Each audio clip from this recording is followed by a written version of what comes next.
আসসালামু আলাইকুম। প্রথমে জানাবো সংবাদ শিরোনাম।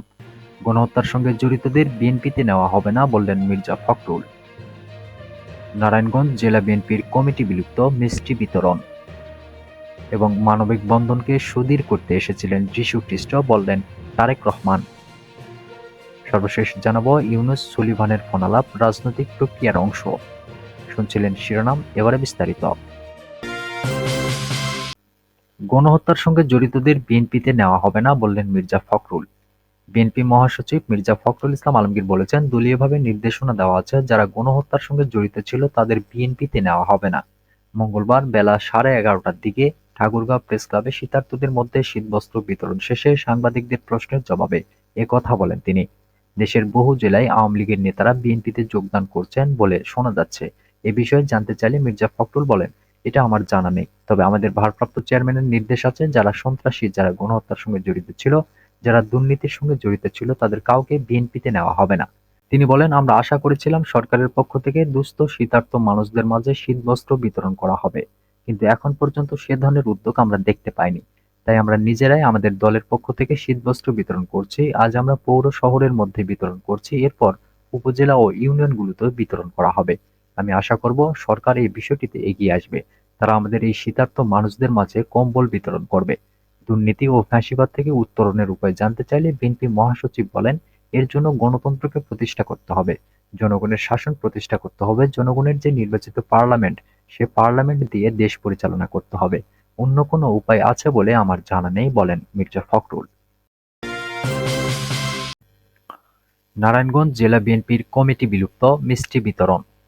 নারায়ণগঞ্জ জেলা বিএনপির কমিটি বিলুপ্ত করায় সিদ্ধিরগঞ্জে বিএনপির অঙ্গ সংগঠনের নেতাকর্মীদের মিষ্টি বিতরণ করতে দেখা গেছে।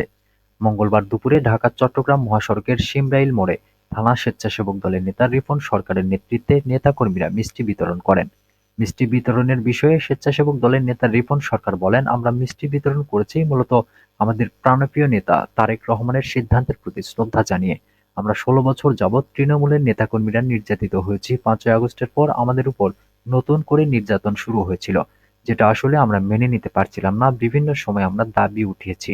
স্বেচ্ছাসেবক দলের এই নেতা অভিযোগ করে বলেন, জেলা কমিটির কিছু নেতার হাত ধরে আওয়ামী লীগের নেতাকর্মীদের পুনর্বাসন করা হচ্ছিল। আমরা সবসময় চাঁদাবাজি, ভূমিদস্যুতার বিরুদ্ধে ছিলাম। সিদ্ধিরগঞ্জ আর ফতুল্লার চাঁদাবাজি, ভূমিদস্যুতা কাদের হাত ধরে হয়েছে সেটা সবাই জানে।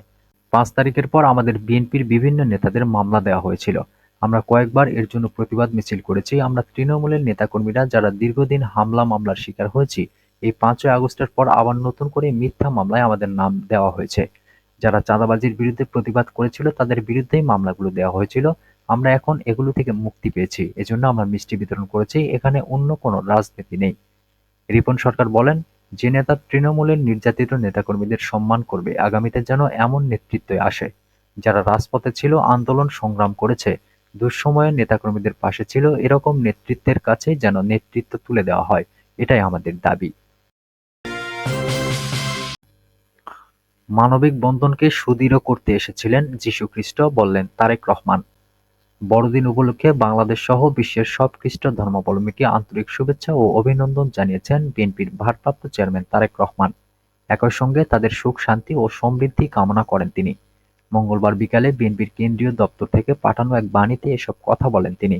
তারেক রহমান বলেন, সত্যনিষ্ঠা, ন্যায়নীতি, শান্তি, করুণার দিশারি মহান যীশুখ্রিস্টের পৃথিবীতে আগমন ঘটে এ দিনে বিশ্বের সব খ্রিস্ট ধর্মাবলম্বীর কাছে, তাই এই দিনটি অত্যন্ত পবিত্র ও মহিমান্বিত।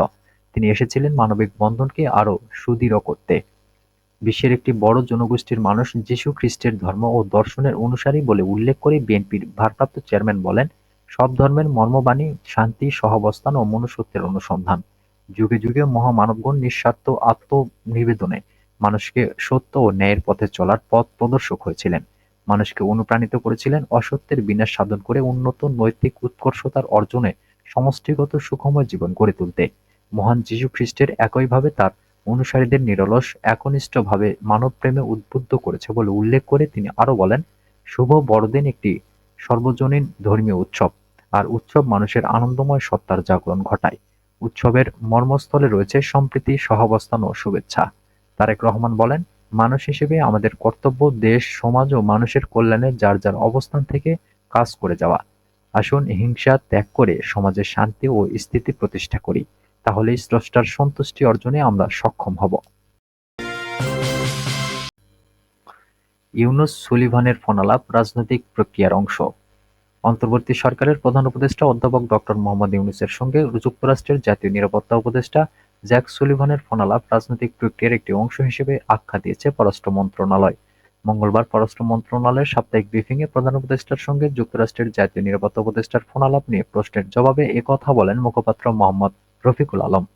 মুখপাত্র বলেন, রাজনৈতিক নেতৃত্বের মধ্যে নিয়মিত যোগাযোগ রাজনৈতিক প্রক্রিয়ার একটি অংশ। এখানে টেলিফোনের মাধ্যমে যোগাযোগ হতেই পারে। এটাকে আলাদাভাবে কিভাবে ব্যাখ্যা করব আমি তা জানি না। স্থানীয় সময় সোমবার হোয়াইট হাউসের ওয়েবসাইটে প্রকাশিত এক বিবৃতিতে বলা হয়েছে, জাতীয় নিরাপত্তা উপদেষ্টা জ্যাক সুলিভান বাংলাদেশের অন্তর্বর্তী সরকারের প্রধান উপদেষ্টা ডক্টর মোহাম্মদ ইউনূসের সঙ্গে আজ কথা বলেছেন। চ্যালেঞ্জিং সময়ে বাংলাদেশকে নেতৃত্ব দেওয়ার জন্য ডক্টর ইউনূসকে ধন্যবাদ জানিয়েছেন তিনি। ফোনালাপে উভয় নেতা ধর্ম-বর্ণ নির্বিশেষে সব মানুষের মানবাধিকারের প্রতি সম্মান প্রদর্শন ও তা সুরক্ষার ক্ষেত্রে নিজেদের প্রতিশ্রুতি ব্যক্ত করেছেন। বিবৃতিতে আরও বলা হয়, আলাপকালে একটি সমৃদ্ধ, স্থিতিশীল ও গণতান্ত্রিক বাংলাদেশের জন্য যুক্তরাষ্ট্রের সমর্থন পুনর্ব্যক্ত করেন জ্যাক সুলিভান। বাংলাদেশ যেসব চ্যালেঞ্জের মুখোমুখি হবে সেগুলো মোকাবেলায় যুক্তরাষ্ট্রের অব্যাহত সমর্থনের কথাও উল্লেখ করেন তিনি। অন্তর্বর্তী সরকারের নেতৃত্বে দেশের অর্থনীতি ঘুরে দাঁড়ানো এবং রাজনৈতিক নির্বাচন সহ ও অন্যান্য গুরুত্বপূর্ণ সংস্কার শুরুর প্রশংসা করেন মার্কিন জাতীয় নিরাপত্তা উপদেষ্টা। পাশাপাশি সম্ভাব্য নির্বাচনের তারিখ ঘোষণা করায় ডক্টর ইউনূসকে ধন্যবাদ জানান তিনি।